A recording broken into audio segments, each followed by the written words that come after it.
Larry Bird just shattered the internet with 5 words that LeBron James never saw coming. Stop pretending you're the GOAT. The Boston Celtics legend didn't hold back, and what he said next has the entire basketball world questioning everything we thought we knew about LeBron's legacy. This isn't just another old-timer hating on the modern game. This is Larry Legend systematically dismantling the king's throne piece by piece. And the evidence he's bringing to the table? It's making even LeBron's most loyal fans second-guess their loyalty. It started quietly.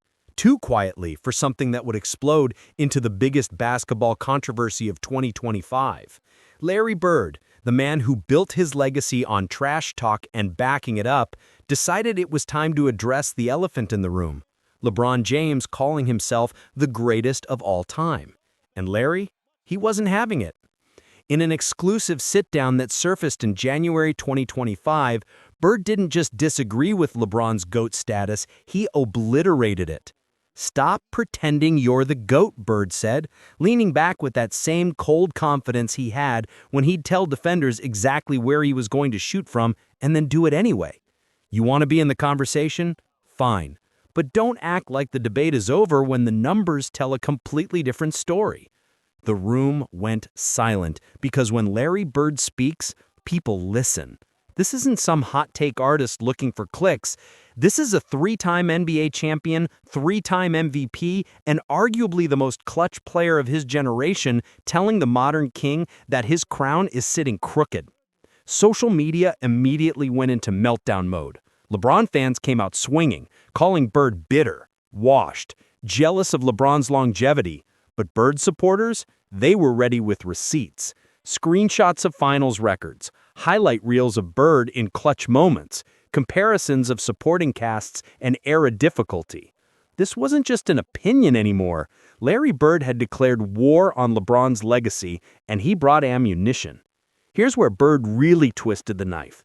He went straight for the rings, the ultimate measuring stick in basketball. LeBron has 4 championships. Bird has 3.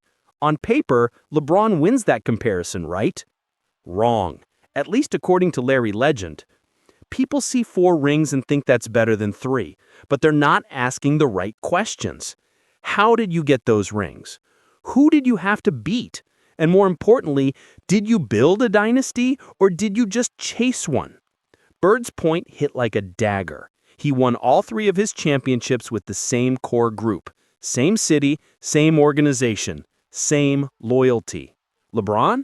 He's played for 3 different teams to win his 4 championships. Miami, Cleveland, Los Angeles, each time assembling super teams or joining established stars. I didn't call up Magic Johnson and ask him to team up. I didn't recruit other MVPs to come save me. We built something in Boston, and we went to war with what we had. That means something, or at least it used to.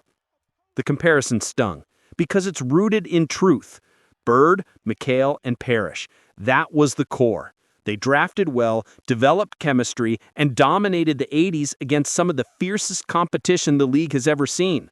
Magic's Lakers, Bad Boy Pistons, Dr. J's Sixers. Every finals run was a battle through giants. LeBron's path? Bird sees it differently. You can't crown yourself the greatest when you need to switch teams 3 times to get your rings. That's not building a legacy, that's chasing one. And there's a difference. Bird even brought up the infamous 2011 finals collapse against Dallas, a series LeBron's Heat were heavily favored to win, but lost in 6 games.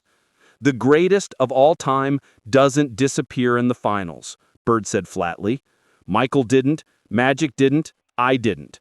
But LeBron, he's got a 4-6 finals record. That's 10 finals appearances, and he lost more than he won. You think Jordan would have gone 4-6? Not a chance. The stats are brutal. LeBron is 4-6 in the finals. Bird went 3-2. Jordan went 6-0. And Bird's argument is simple. If you're really the GOAT, you don't lose more finals than you win. Period. But Bird didn't stop at rings. He went after something even more personal, LeBron's leadership. Leadership isn't about pointing fingers or switching teams when things get tough, Bird said, and this is where the interview got really uncomfortable. It's about making the guys around you better. It's about sacrifice. It's about showing up when the lights are brightest and your team needs you most. Bird pointed to his own career as the standard. He elevated role players into legends. Dennis Johnson became a Hall of Famer playing next to Bird. Kevin McHale developed into one of the greatest post players ever under Bird's leadership. Even Robert Parrish, who was already good, became dominant in Boston's system with Bird as the centerpiece. "I made my teammates better by being unselfish," Bird explained. "I passed when they had the better shot. I set screens. I did the dirty work. That's leadership." But LeBron? He's great at putting up stats, I'll give him that. But when things go wrong, he's always got an excuse ready. His teammates weren't good enough, the front office didn't do their job, the coach didn't have the right system. And Bird's biggest shot? The LeBGM criticism that's haunted LeBron for years. You can't be the greatest player ever and also be the guy forcing your team to trade away young talent for aging stars that fit your timeline, Bird said. That's not leadership, that's control. And when those moves don't work out, you don't get to blame everyone else. You wanted that power? Own the results. The examples are everywhere. LeBron's influence on roster decisions in Miami, Cleveland, and Los Angeles is well documented. Trading away young assets for win-now veterans, pushing for specific coaches, demanding certain free agent signings, and when those teams eventually fell apart, LeBron moved on to the next situation. Bird never did that. He played his entire career with one organization, trusted his front office, and built something sustainable. That's what legends do, Bird said simply.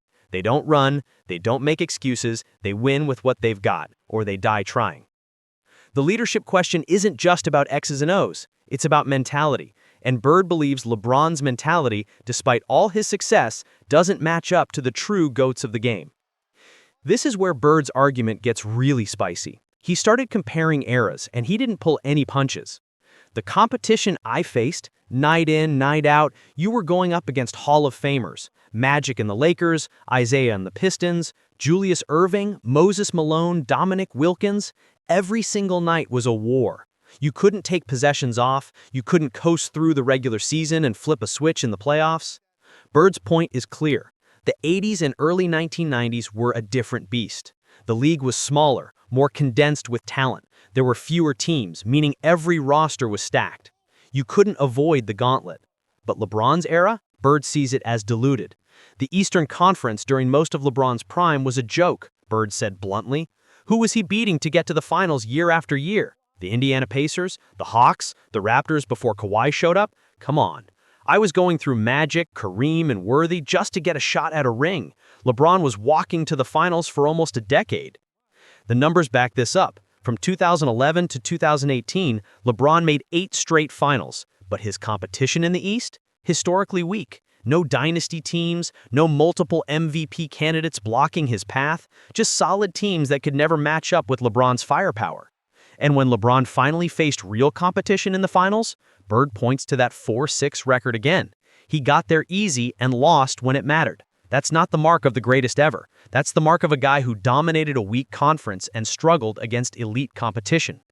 Bird also brought up the physicality argument, a debate that always divides generations. The game is softer now, Bird said, and you could already hear LeBron fans groaning. I'm not saying LeBron couldn't play in my era, but I am saying he wouldn't have the same dominance. Hand-checking was legal. You could body guys. Defenses could be physical without getting called for a foul every possession. LeBron is 6'9", 250 pounds of pure athleticism, but put him in the 80s where defenders could actually touch him, that's a different conversation. Whether you agree with Bird or not, his point stands. Competition matters, context matters, and Bird believes LeBron's path to greatness was significantly easier than his own. Now we get into the intangibles, the stuff that doesn't show up in box scores but defines legacies. There's a reason Michael Jordan is still the GOAT to most people, Bird said, and it's not just the 6 rings. It's the mentality, the killer instinct, the willingness to step on your opponent's throat and not let up until the game is over. That's what separates the great from the greatest. Bird believes LeBron lacks that edge. LeBron is one of the smartest players to ever play the game, Bird admitted. His basketball IQ is off the charts, but when it comes to that assassin mentality, that I'm going to destroy you and sleep like a baby afterwards mindset, he doesn't have it. Not like Michael, not like Kobe, not like me. Bird recalled his own career, the trash talk, the clutch shots, the mental warfare he'd inflict on opponents. "I'd tell guys where I was going to shoot from, then hit it in their face," Bird said with a slight smile. That's not arrogance, that's confidence, that's mental dominance. LeBron doesn't play like that. He's too worried about being liked, too worried about his image. The true killers, they don't care if you hate them, they just want to beat you. And the clutch gene? Bird went there too. How many times have we seen LeBron defer in big moments? Game 6 against Boston in 2012, he was incredible, I'll give him that. But how many times have we seen him pass up the last shot? How many times has he disappeared when his team needed him most? That's not what GOATs do. The comparison to Kobe Bryant was inevitable. Kobe wanted to take the last shot even if he was 0 for 20. That's the mentality you need. LeBron is too calculated, too safe. He'd rather make the right basketball play than take the responsibility himself. And sometimes, the right play is to be selfish, to put the team on your back and say, "We're winning because of me." LeBron doesn't do that enough. And Bird also talked about leadership under pressure. "When things got tough for me in Boston, I didn't ask for trades. I didn't complain about my teammates. I worked harder. I found ways to win." That's what the greats do. They adapt. They overcome. LeBron? He switches teams. These intangibles, clutch performance, mental toughness, leadership, and adversity, don't have stats attached to them. But according to Bird, they're what separate the GOAT from everyone else. And in his eyes, LeBron comes up short.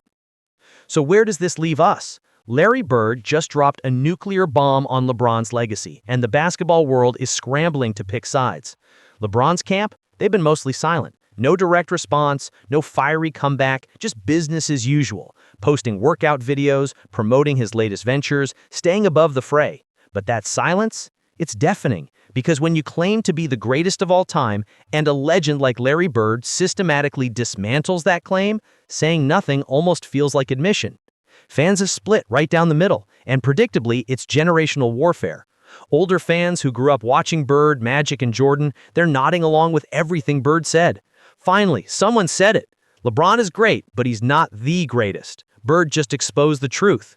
But younger fans, the ones who grew up with LeBron, they're furious. Bird is just a hater. He can't stand that LeBron passed him. 4 rings, 4 finals MVPs, all-time leading scorer, the stats don't lie. They're pulling up LeBron's longevity, his all-around game, his ability to impact winning at age 40. All valid points. But here's the thing, this debate isn't new, it's been raging for years. What makes Bird's comments so explosive is that they're coming from someone who's universally respected.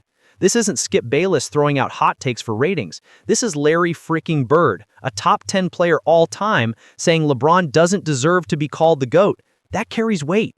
And the implications? They're massive. Because if legends like Bird are willing to publicly challenge LeBron's status, what does that mean for his legacy? Can you truly be the greatest ever if the previous generation refuses to acknowledge it?